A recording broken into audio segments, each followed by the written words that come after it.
With earnings season quickly coming to an end, we still have a ton of names that still are reporting this week, including the big box retailers. Let's get right into it.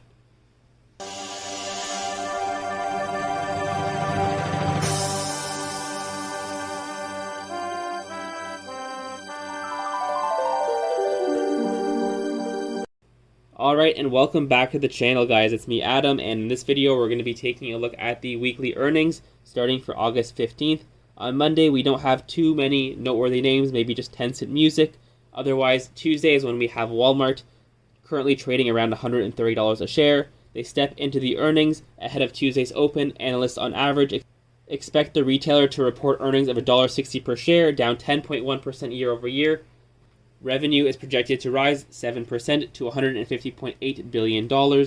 But lackluster quarter two earnings from the world's largest retailer may already be priced into the stock. In late July, Walmart shares tumbled after the company lowered its second quarter and full year guidance, saying higher food and fuel costs were hurting consumer spending. Year to date, we are down 8.59% for Walmart stock, one of the more stable companies you would think in the market, yielding a dividend of 1.69%. Just shows how rough the year has been so far.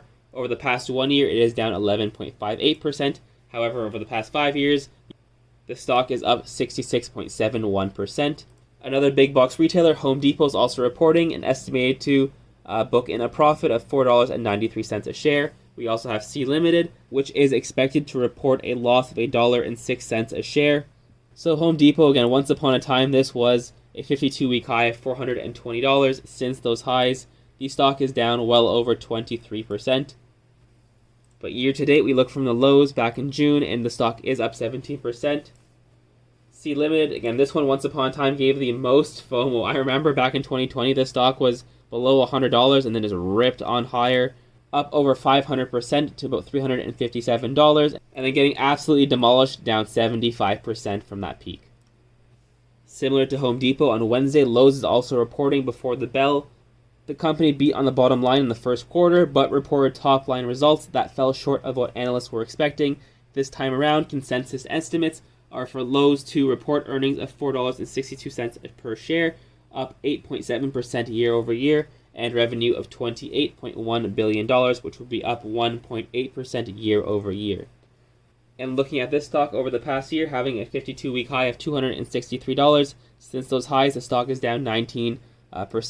However, if we go from the lows, we are up roughly 20% from those lows, which we hit back in the middle of June, when the stock hit a 52-week low of $170 per share. And the other big box retailer, Target, is also reporting on Wednesday, and they're estimated to have an earnings of 72 cents per share, a high of $266 per share, down 35% right now at $172 per share. On Thursday, we have BJ's Wholesale Club reporting, as well as Applied Materials, really. Nothing too much on that day. However, looking at BJ stock, this one is up 188%, and I've actually never really looked at the stock before. I don't know much about this company. However, they are a wholesale club. I'm assuming that their business model is similar to Costco, but much smaller at $9 billion of a market cap. And Applied Materials, this is similar to ASML, a semiconductor company. However, they manufacture the machines that make the semiconductors themselves and then sell them to companies like TSM and so on.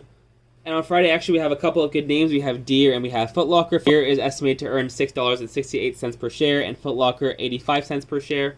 Deere had a wicked rally up during 2020 up until 2021, and it's actually held those levels for the past year or so. And Foot Locker, this one's actually been a pretty volatile stock over the past 5 years, and very, very volatile really since its IPO.